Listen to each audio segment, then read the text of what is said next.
So I've been really excited about this interview with Lux. I think we've been trying to do this interview for like about a month and a half or so, and we finally got our schedules to hook up. And we get to talk today about romance writing, the use of disabled people in romance writing and the media in general. I have so much to say about that, and I can't wait to hear what you have to say. You had a major life change because of the pandemic, and I think we share almost all of the same disorders except for SSCD, which I would love an explanation on. That's a new one for me. Apparently, my ear canals have holes in them, which basically means that I have a lot of strange hearing and balance problems that can't otherwise be explained by my other conditions. And I have been told that it is actually relatively common in people who have EDS, that because that cartilage is really thin, it can ultimately lead to these tiny holes. And basically how I figured it out was that I recently discovered that not everyone can hear their eyeballs move, and I can. And I just said to my husband one night, I was like, isn't it so annoying when you're trying to sleep and you can just hear your eyeballs? And he just looked at me like, what are you talking about? And I just happened to, a little while later, because I kind of ignored it, because like, I'm sure you can understand, you have all these weird symptoms and you're just like, you know what? If Am I dying or is it Ehlers-Danlos? Am I dying? Is it POTS? Yeah. It's like, I kind of just ignored it. I was like, okay, just another weird thing that happens to me that nobody else gets. I don't know. It's strange. And then I came across this shirt on Etsy that said, I can hear my eyeballs move. And then underneath it said SSCD. And I was like, wait, what? What's that? And sure enough, I looked it up, and a lot of the balance problems that I had attributed to POTS and all of my MCAS and various things, I was like, there's something else here that could be involved, and it seems like is involved. So that's one of the newer diagnoses for me. I have many of them, but yeah, apparently I have a hole in my superior semicircular canal in my ear. Did you get the diagnosis? Did you have to go to like ear, nose, and throat, or do you have a specialist? So there's the main specialist is in LA right near me. And I was like, hallelujah, this is perfect. And they're a specialist in SSCD? Yes. They're like, my God. Okay. They're like two of them, and they're both in Los Angeles, and they're both like within like 15-minute drive of me. It's miraculous. That never happens. I'm so jealous right now. It hurts. But I had to have a CT scan of my ear, and they had to do like very thin slice CT scan to see if they could see holes. And they have them in both sides. Both sides have them, one more so than the other. And I was just kind of like, I knew it. It's one of those diagnoses, like you're just like, just tell me what I already know. I'm very confident I have this. So I think the next step is kind of looking into actually getting that fixed. Might help me a lot, which would be really nice. But yeah, new diagnosis was something I didn't. We'll collect them all. I know. I always joke it's like Pokemon. I'm just like, I'm gathering them. Yeah, I don't think the zebra should be our animal. I mean, nothing wrong with zebras. They've got tons of attitude, and if you get close to them, they will take you out. So yes, I very much vibe, but I feel like we need like a transformer or something, a honey badger or something that looks cute but will absolutely tear your face off. Like, I feel like that should be more of our animal. Something that collects things, just has a whole den full. Were you able to find an EDS specialist, by the way? Really? I mean, so I was curious. There are a couple locally. I'm lucky. There are in LA? That's good to know. I have a really great cardiologist, and I have a really great neurologist, and those two have been like life-saving. And then I have a amazing primary. I'm very lucky. I worked very hard to find these people, but right now I have a very good team that's really just on the ball. I just had my pain clinic doctor go, so how often do you see your Ehlers-Danlos specialist? I'm like, is there one? Because UCSF, the guy retired. There's been no one for 8 years. Like, I'll take someone if you know someone. But I'm up north, so we don't have anyone at Stanford or UCSF right now. One of the huge benefits of living in a city is just having that access. And I think about it all the time, how other people do not have this access. And even with the access, it's a struggle, and it's, trying to find the right person. When I was looking into getting an MCAS diagnosis, they do have a local MCAS person. They have two of them, and I called both of them, and they're both completely not taking patients. It was like, yeah, even if you're here, if they're not available to you, and I can only imagine what it's like for people who are not in urban areas. Exactly. Also, I cannot believe how much luck you had with finding someone. I did not find out I had MCAD until I happened to overlook my records, and my cardiologist had put down MCAD. And I was Oh, like, I'm sorry, do I have this? And they're like, oh, yeah, I thought you knew. Oh, weird. But no, usually the doctor tells you when you have something. So do you want to tell me I have this? And they're like, well, you certainly have it. I'm like, great. Then can you just put it down as the diagnosis so I don't have to go through all this BS? And I'm like, yeah, I guess so. I don't see a problem with it. I'm like, great. Thank you. That'd be lovely. yeah. After, 25 years of trying to get a diagnosis, it's so insane. During the pandemic, you had major life changes. Yeah. And not just diagnoses, like you had a major switch. Yeah. Well, I was basically when the pandemic started, I did not have a diagnosis at that point. And I was probably, towards the lowest I've ever been just physically. I was in really bad shape. And I had been going to warm water physical therapy, which I was doing, and they shut that down during the pandemic because it was, multiple people in the water, lots of, potential for contamination. And it was just like horrible timing for me because I really needed it. And I still didn't have answers as to what was actually wrong with me. And it was kind of my only pain management option. And so when I did that, it was basically like that was all I had going. Then my industry, I was doing wedding photography. Me too. I used to do that for years. It completely shut down during the pandemic. There were not weddings happening. It was just kind of like I suddenly had nothing going on and I was very sick and I was spending a lot of time just like laying down because when I stood up, I felt awful and I didn't do that math at the time as to what was going on there. I just thought anytime I moved or tried to do anything, I felt bad. And so I was spending a lot of time laying on the couch, laying in bed. And I also have narcolepsy, collecting the disorders. And so I was very tired and I was like, maybe that's what's going on with me. Maybe I'm just, it's just narcolepsy. I'm just way more tired for whatever reason. And I started writing romance novels online. It was just kind of this thing that I stumbled into. I don't know if you've ever heard of the After series or the After movies. It's basically this gal wrote this Harry Styles fan fiction online and it turned into a whole movie series. And around that same time, people were talking about this movie series about to come out. And I was just kind of fascinated with this. I was like, how does this happen? How do you write a fan fiction about a real person and that turns into, movies and a book series? And so I got on Wattpad, which was the platform that she wrote this on. And it was really interesting. I thought it was, it was very like non-traditional writing because this writer was a novice. She was doing something for fun. She was just doing what she enjoyed. But it was really compelling and really fun. And I totally saw the appeal. And I was like, well, I want to try this. I've got nothing else going on. I want to try writing on this platform, just see what happens. And because I was sick at the time and I was reading other romance and stuff like that, I was like, well, I want romance with a chronically ill character because I was just kind of constantly stumbling upon these characters that I couldn't relate to. And it was like silly little things. Like I remember like every time I read a book, they were going out clubbing and dancing. And I was just like, I could never. It's like, and she's yeah. And it's just like, it's little things, just like, like I said, like the wearing uncomfortable shoes and, like going places and just eating whatever you want. And like just silly little things that I was like, that's so unrealistic.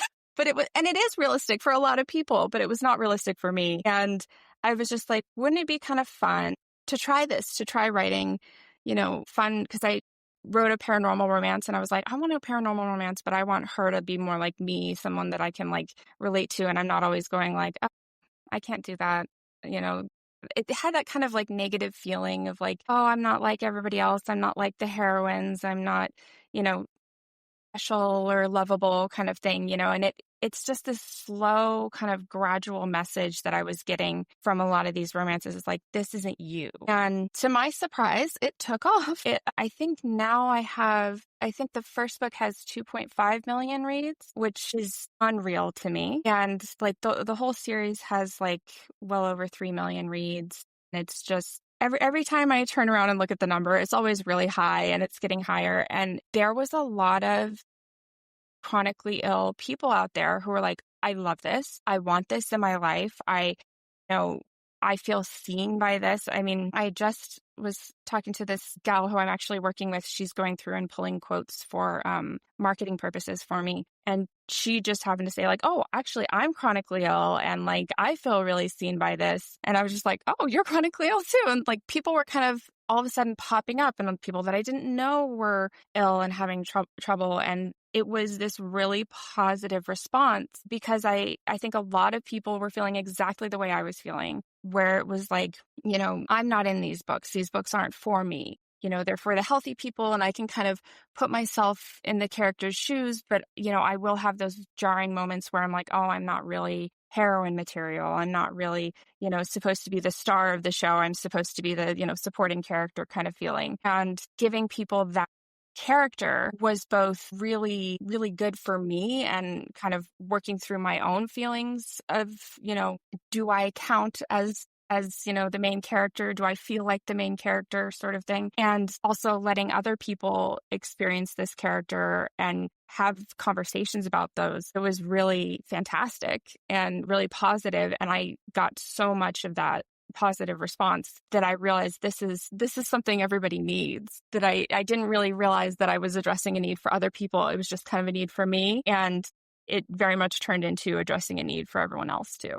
It's the thing, we never free just ourselves. Whenever we do something, we always free everyone else around us. When it comes to those tropes, like you talked about, like, the going clubbing and dancing, or, going for the coffee dates, or all the other like tropes that we see in the novels, or especially in romance novels. And I don't know about yours, because I have not gotten to read it yet, and I'm very excited too.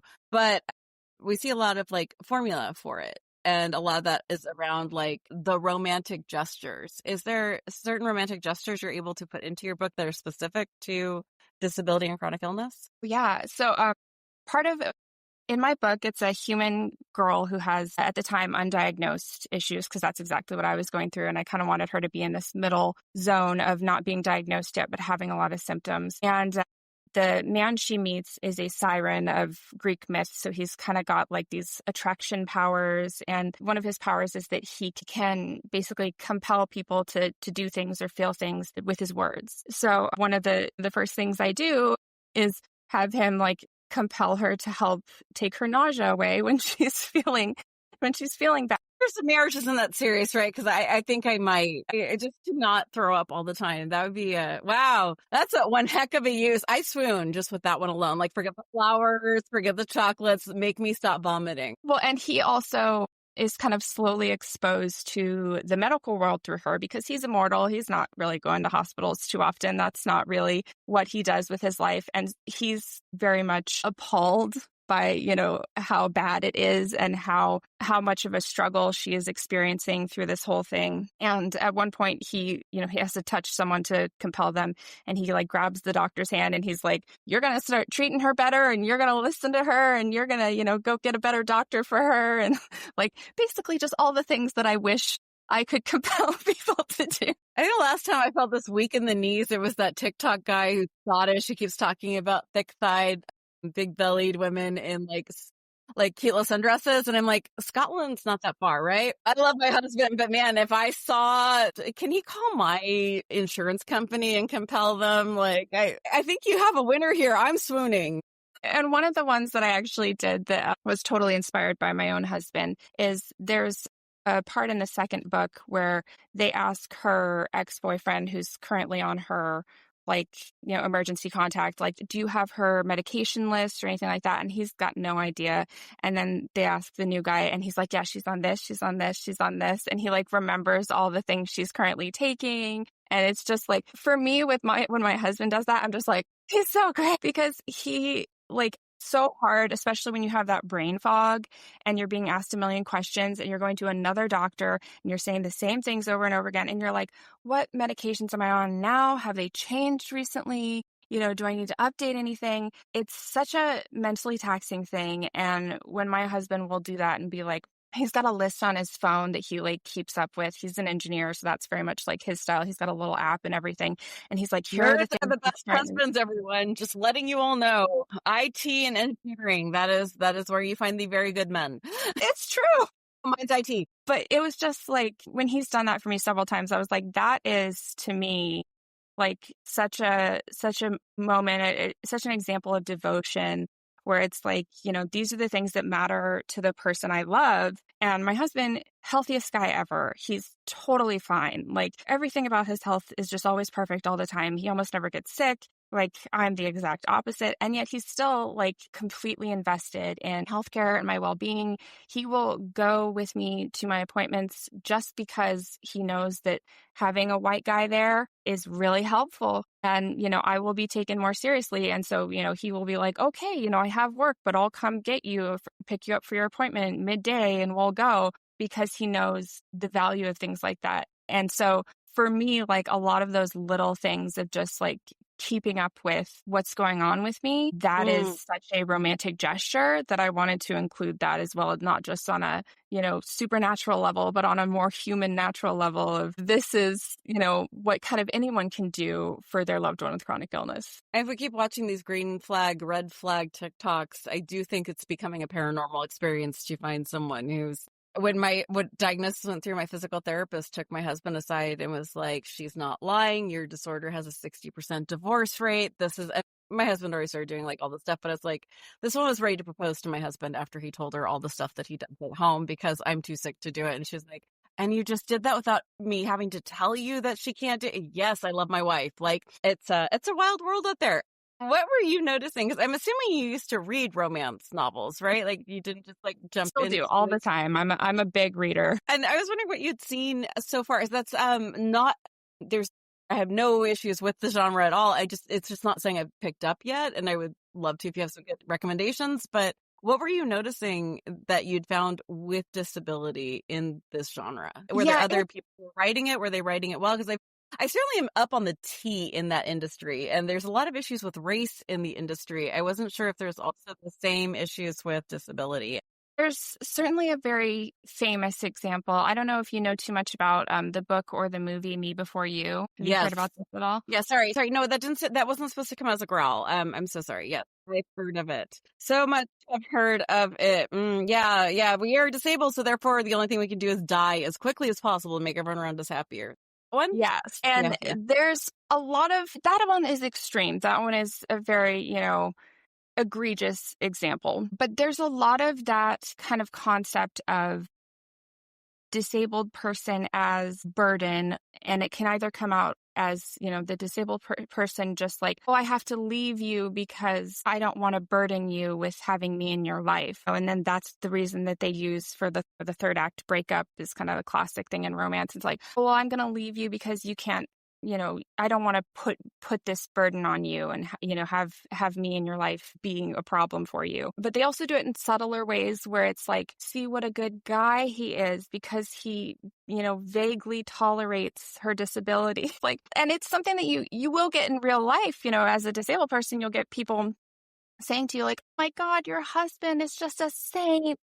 Just a saint for dealing with you. Oh my God, You better hold on to that one because no one will ever take care of you again. Yeah, that comes across in romance, usually written by able-bodied people. It's usually this idea of like, look what a great guy he is, that he doesn't even care that she's in a wheelchair or whatever. And it's like, that's kind of bare minimum, and we should treat it as bare minimum. And when you read it as in that form of, oh, it's so special and what a saintly thing to do, it's still giving you the impression that like, oh, being a decent human and caring about a person beyond their physical ability, that's the high bar.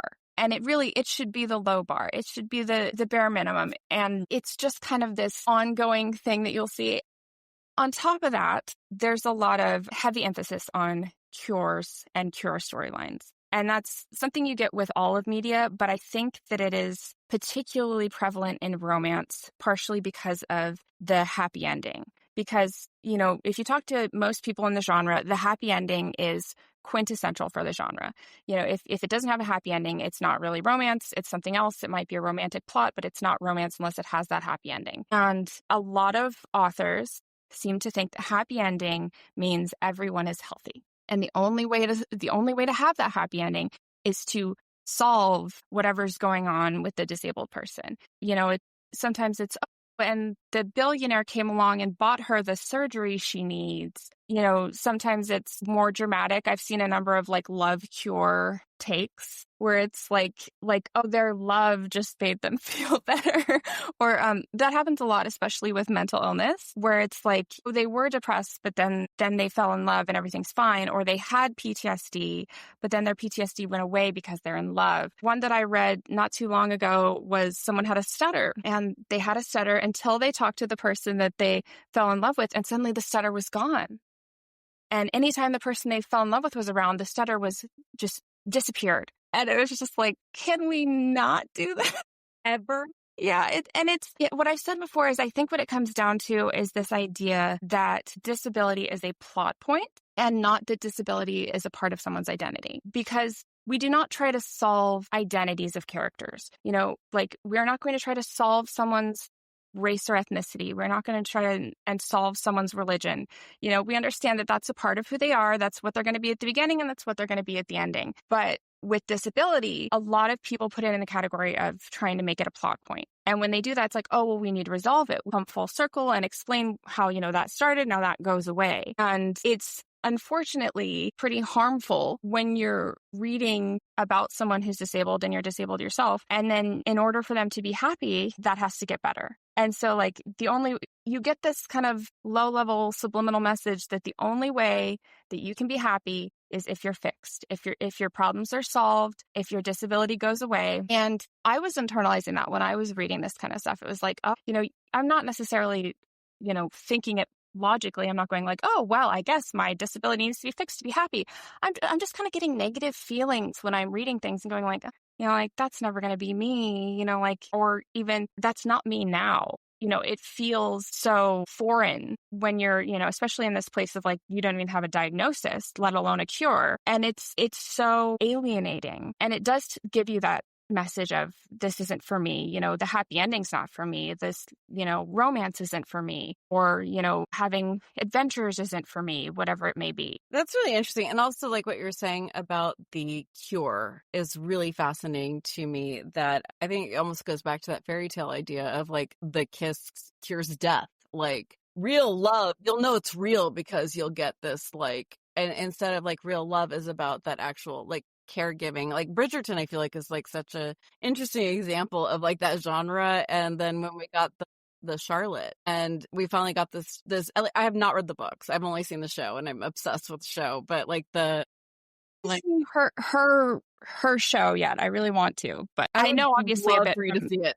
The thing is like in that, it wasn't that she cured his mental illness. It was that with love and understanding, they could create a real marriage even alongside that. And it was a part of their lives. But I thought this was a really beautiful storyline in not discounting mental health, and that your romance is not going to cure a mental health issue, especially if that mental health issue is a actual biological mental health issue. Like your coconut oil yoga and sex do not cure any of our DNA. That's just how that goes. So sorry, everyone who was banking on that as the theme. You had your book go very viral, and I'm really wondering what that experience was like, because it's one thing to write for yourself in a little room, and then, a la most of the people we know who are writers just like peek their heads out, hand it out to everyone, and then just turn off social media and then run back to their cabin or their space in the woods and don't talk to anyone. What was it like in real time to be writing a book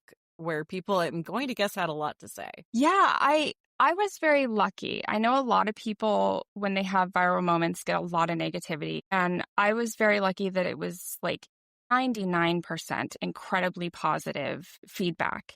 And I think part of that was just pure luck, is that I had kind of attracted the right tribe there. But honestly, it was really like validating coming from, this point of really struggling with my health and trying to kind of create something with this free time that I had. I just did not expect it to go anywhere. I literally thought like maybe they're like, my husband's going to read it, nobody else is going to read it. Like maybe one person, maybe a couple people. To have people actually saying like, oh, this like, paranormal romance thing you wrote like helped me, feel better about myself, feel better about what I'm going through. That was that was the dream. Like, that was the ideal situation for me to not only have that happen, but to get people giving me that feedback and telling me that that's happening and that, what I'm doing was making a difference to them. Kind of thought, it's paranormal romance. It's this silly, goofy thing that I'm writing. It's mostly just kind of my attempt to, explore this genre and explore this world and have fun with it and kind of create something while I can't do much else. And I think I really underestimated the effect that it could have. And it makes sense in hindsight because I've had a lot of, romance books that were very powerful to me and meant something to me. And it was just really surprising that I could do that for other people, that I could be the person who was writing the thing. I mean, I remember specifically the day that it really started taking off. I was having this kind of slow progress once I finished the first book, and it's a 2-book duology. And once I finished the first book, I had a little bit of traction, and it was I had 100 reads and 200 reads, and I was like, wow, this is going well. And then I hit 1,000 reads, and I was like, okay, this is something. And then I took a nap, and I woke up, and it was 3 p.m. or something, long midday nap. And I was exhausted. And I woke up, and I had 1,000 new reads in a day, in a few hours. And I was just like, what? What's happened? What happened? And what happened is it started trending in some really big hashtags. Was basically I think the first big trending tag was paranormal romance, and it was number 10 or something in paranormal romance. And I'm unclear exactly how that happened, other than it was just building the right kind of following and it hit the right numbers. But from there, it was just kind of this snowball effect of, it was, I think for about a week straight, I had 10,000 reads a day.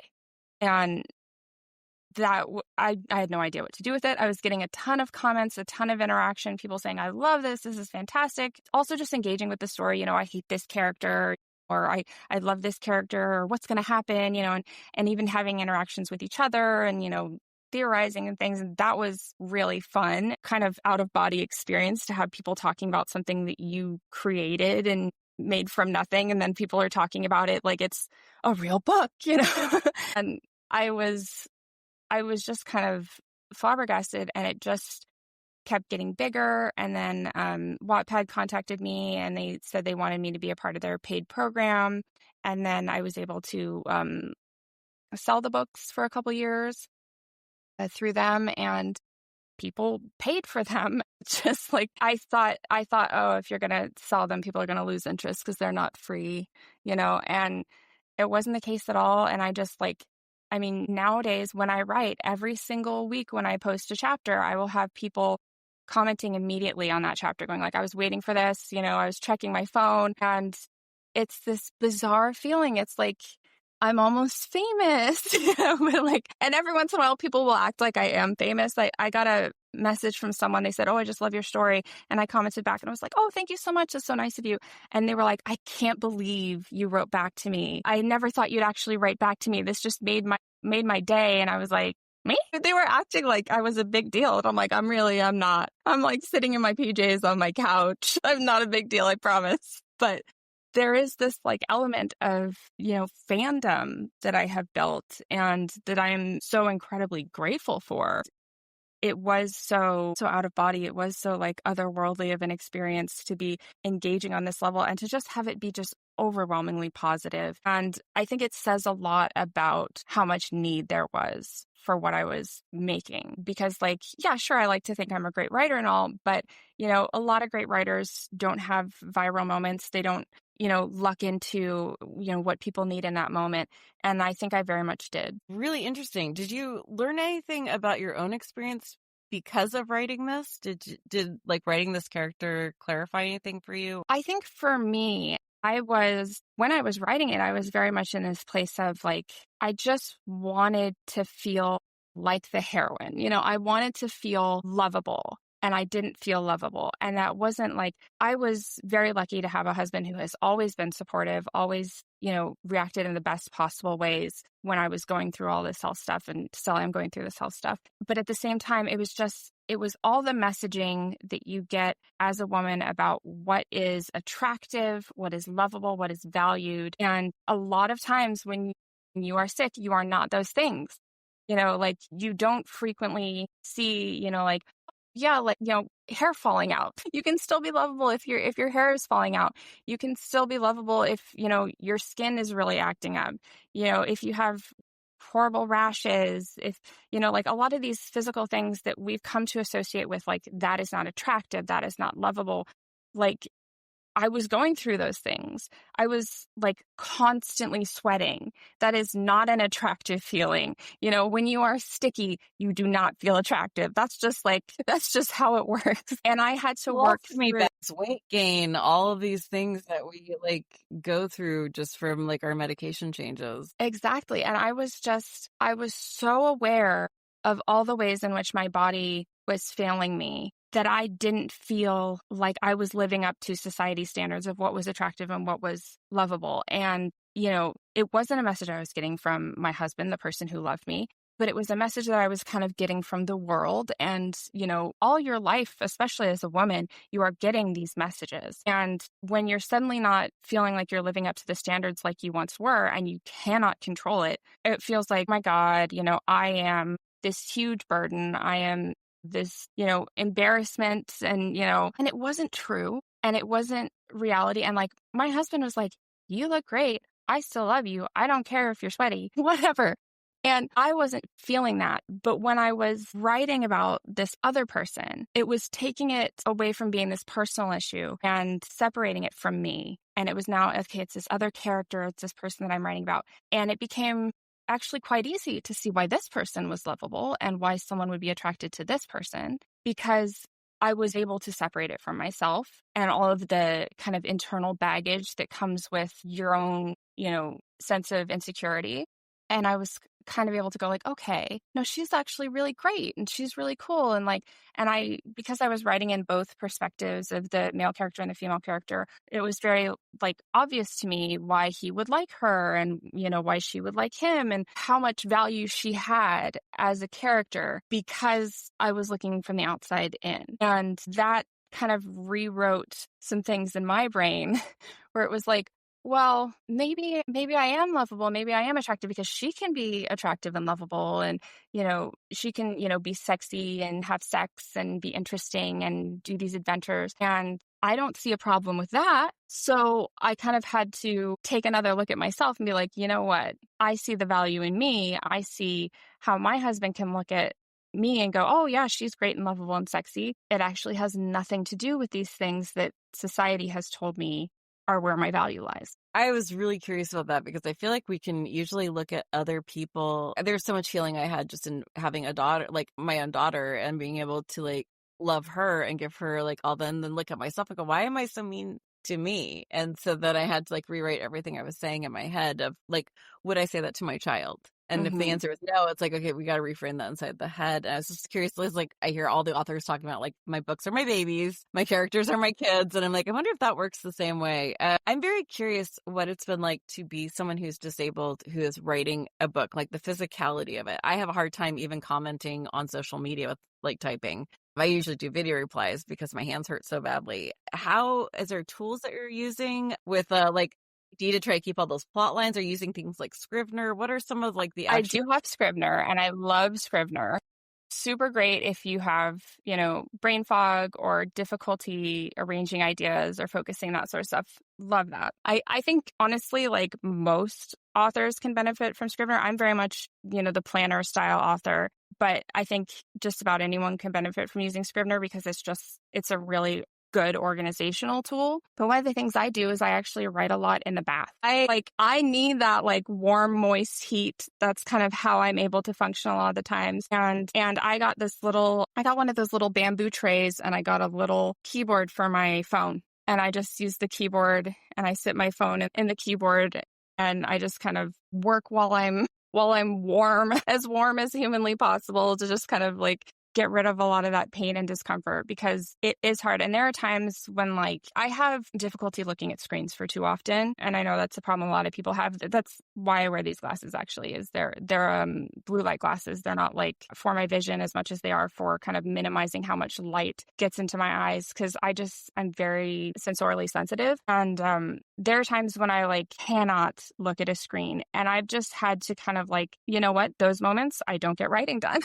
Like those are not my moments for writing. Those are my moments for doing something else. And when I'm kind of able to get in that writing mode, I'm like, okay, I'll do it now. I'll do it then. You can have like the dark screen and that sort of thing. But it's also about kind of knowing your body and listening to it. And if it's a moment where like I'm not cut out for this, then I don't write. But I always try to take advantage of those moments when I am in the right space where like I'm feeling good and I can do the writing, and then I just power through. I have a background in journalism. My degree was in journalism, and I was in the field for 6 years or so. It helped a lot with like having that ability to push through, and like now is the moment you write, and you have a deadline, you've got to push. And I'm lucky that because of that, I can really take advantage of those moments when I do have, the ability to focus and write. And that's my moment. And then I'm like hauling, going as fast as I can, and often in the back. That is I never thought about that, but that is a really interesting way to be able to stay comfortable. Like, I don't know if you've tried using like Epsom salt baths, but that's like one of the only ways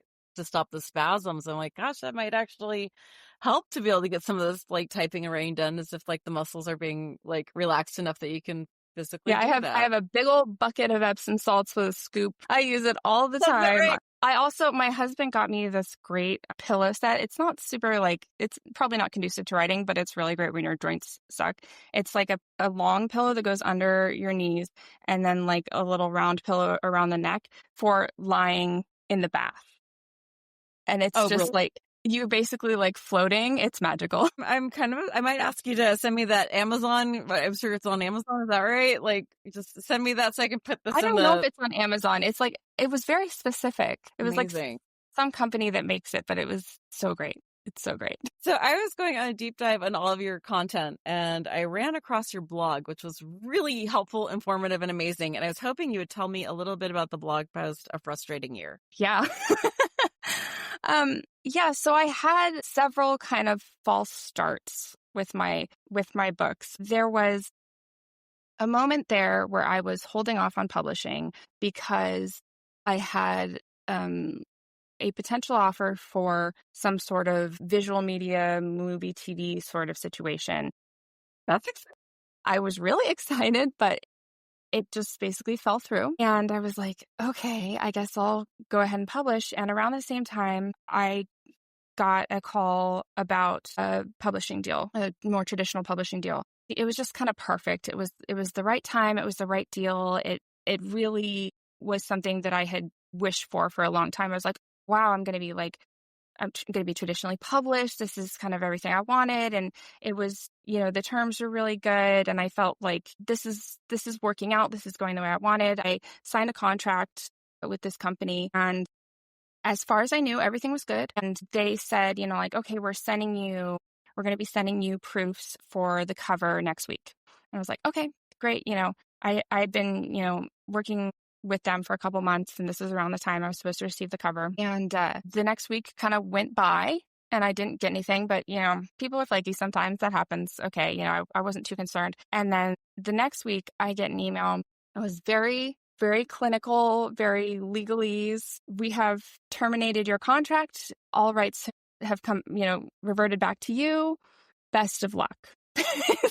Just from what I could tell from the email, it sounded like they had overinvested in some other projects, and they were canceling all their existing projects. That was pretty devastating. That was a hard email to get, especially because I thought everything was fine. And I was kind of like at the point where I'm expecting cover, and like we were talking about like, okay, here's when I'm going to announce it. And like, it just really blindsided me. And I remember I just got this email, and I just kind of like started sobbing. I was just like, what happened? This is the second big thing that's kind of fallen through for me. Did you go out and look for these publishers, or did they just come to find you? No, they came to me. It was, based on the viral success, they wanted to work with me. And, when it comes to media, that stuff, that's inherently, it falls through all the time. It's very common. If you hear, people are working on TV shows, movies, projects, that stuff falls through a lot. That's very expected. The book deal, that does not happen most of the time. So that was very unexpected and very heartbreaking because it was just really out of left field. Last I had heard, everything was good. And I kind of, at that point, was like, okay, at that point, it had been, 4 years since I had started writing these books. And I was like, I don't want to do this again. I don't want to put these books in the hands of another company that is potentially going to let me down. And I was just like, okay, I'm going to self-publish. And that was a scary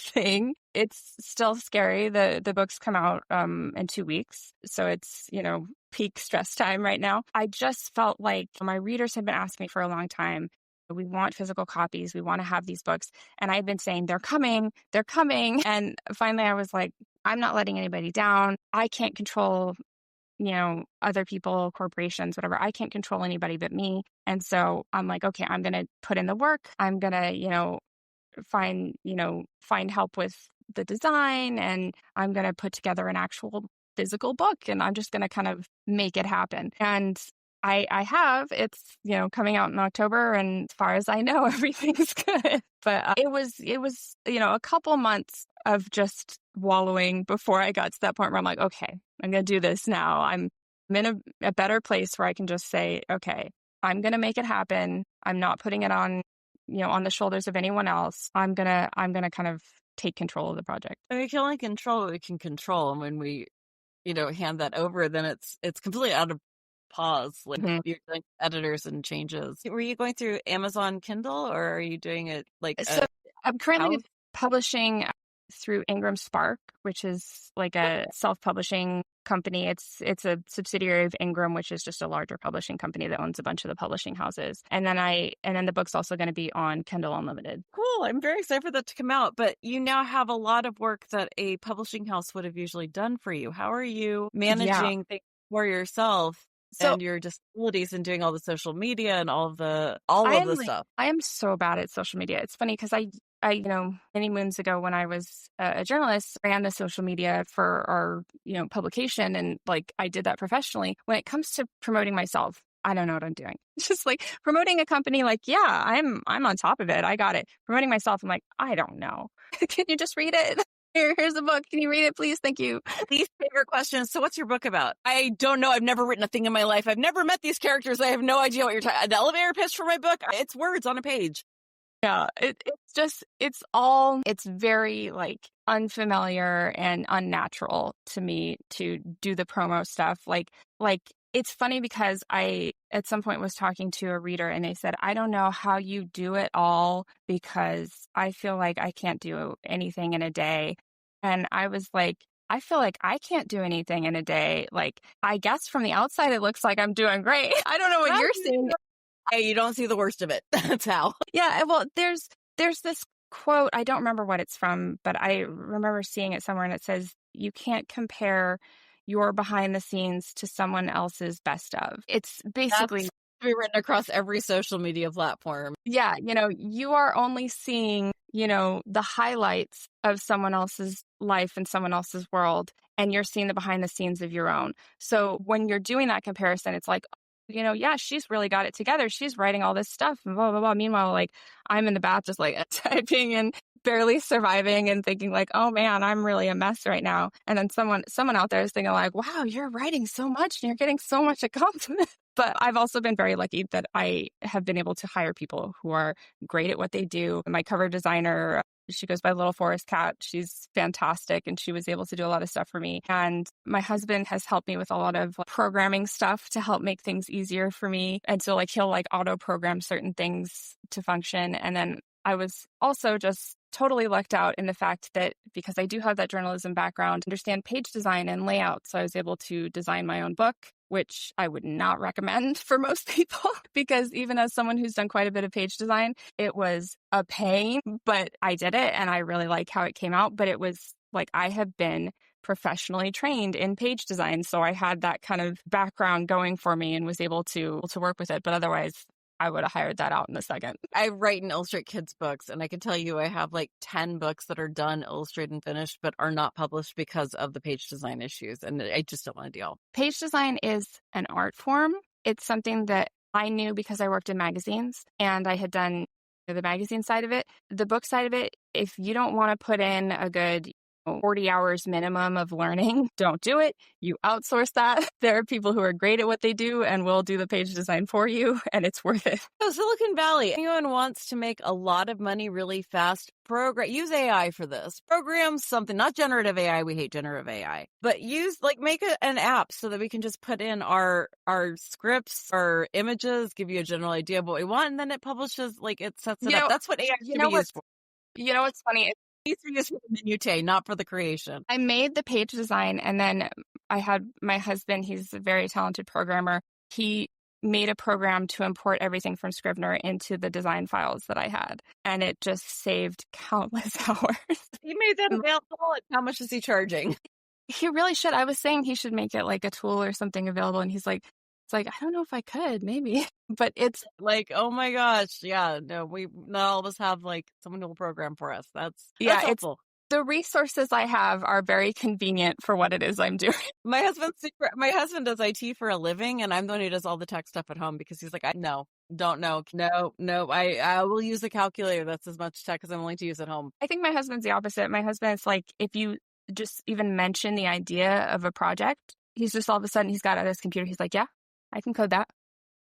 I vibe that very much. We are coming up on an hour, and I wanted to make sure I talked to you a little bit about service dogs because you had mentioned something about service dogs being your how in that process. So my dog kind of started training himself. Do that, don't they?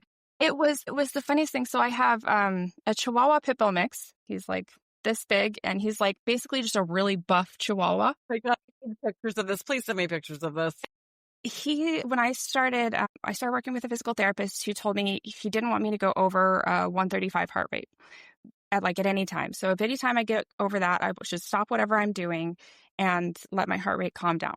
And so I started taking my dog on walks, and I would be watching my heart rate on my watch. When it would get to 135, I'd stop or I'd slow down. After about a week of it, my dog started stopping me and slowing me down before I even checked my watch. And I was just like, that can't be.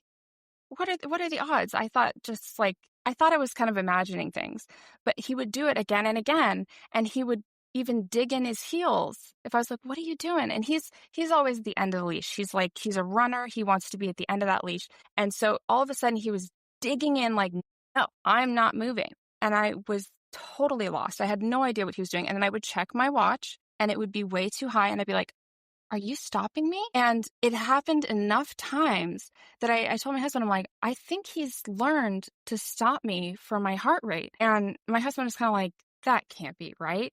And then he started watching him, and he kept doing it. And since then, he's incredibly consistent. He does it every single time. He's really good about it. And he's really good about what do they call it? Intelligent disobedience, where he will just say no. Like, you need to listen to me. Your heart rate is too high. And I think what it was is that I don't know if he picked up on like my the sound of my heartbeat. I don't know if he picked up on the way I was acting, or there's something about my gait, but he is wildly consistent and really good about monitoring my heart rate to the point where I can go on long walks with him. And if I do it by myself, I'm out of breath, I'm sick. Like, I can't do it as well as he can do it. And amazing. I started realizing like, okay, I guess I could use this. Like, this is super helpful.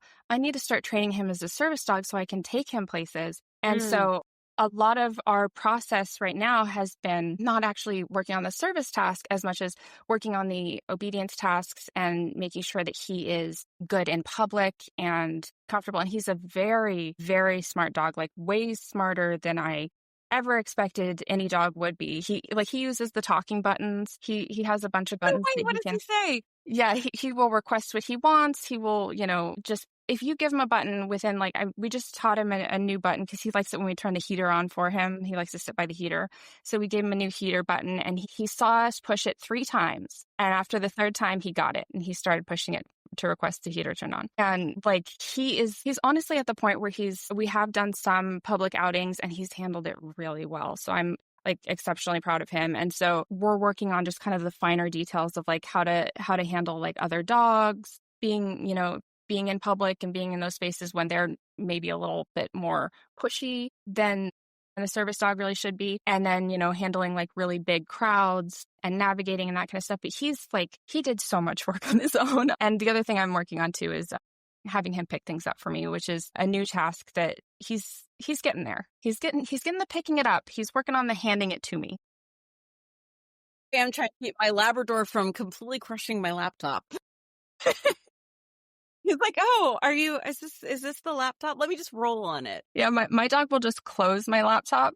He's figured out that You're he can just done with feed me. The idea of the buttons I'm loving, but I'm also like, my youngest is 18 now and like just went off to college. And I'm like, do I really want something else that's telling me what it needs? I don't know. Well, what I like about the buttons is we don't do whining anymore. Oh, I do like that. It used to be whining, kind of that irritated bark of like, "Wah," like, give me what I want sort of thing. And he stopped. He uses the buttons now. And he also nice. Seems more content with like, when we tell him no, he seems more content like, okay, you must have understood me and you're still saying no. Versus I think before he was like, clearly you don't get what I'm asking for. This very much sounds like raising a toddler. This very, very much feels like that to me.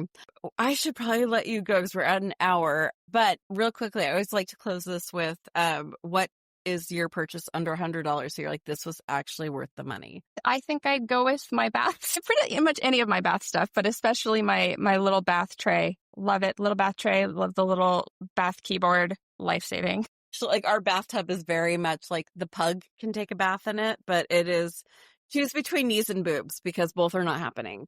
I need a good bathtub. We choose where we live based on the bathtub. I need it. I need it in my life. We have a massive, beautiful bathtub, and like it's like the only the key feature of our house. We're like, where are we gonna live? This place that has a great bathtub. I feel like I screwed up. I did choose the house that was like one level for the wheelchair, but I did not find the house that had the bathtub. We're going to have to fix that. If we decide to stay in this country, we're going to need to actually do some renovations and get a bathtub that you could actually take a bath in. That would be great. I live for the bathtub. I would not get by without it. I feel that so hard. So your book is coming out in October, is that right? Yeah, for October 7th. It's actually 2 books, Sirens Mark and Sirens Fall. It's a duology. It's a 2-part, but you can buy them both at once, so you don't have to wait for the other book to come out. Well, by the time this airs, both books will be out. So if you're looking for your cozy, like Halloween-y read or just your way to avoid your family during the holidays, there's going to be 2 books that you can just obsessively read that are not Me Before You. Just put that down. It's okay. It's a lot like What to Expect When You're Expecting. Everyone seems to think you should read it. Please don't. Just in a drawer. It will not make you feel better, I promise. I cannot thank you enough for coming on, and I hope we get to talk to you again. I hope you'll come back when you have another book to promote. This has been absolutely lovely chatting with you. Oh, this is great. Thank you. All right. Well, everyone, be kind, be gentle, in whatever way it looks like to you, be fierce.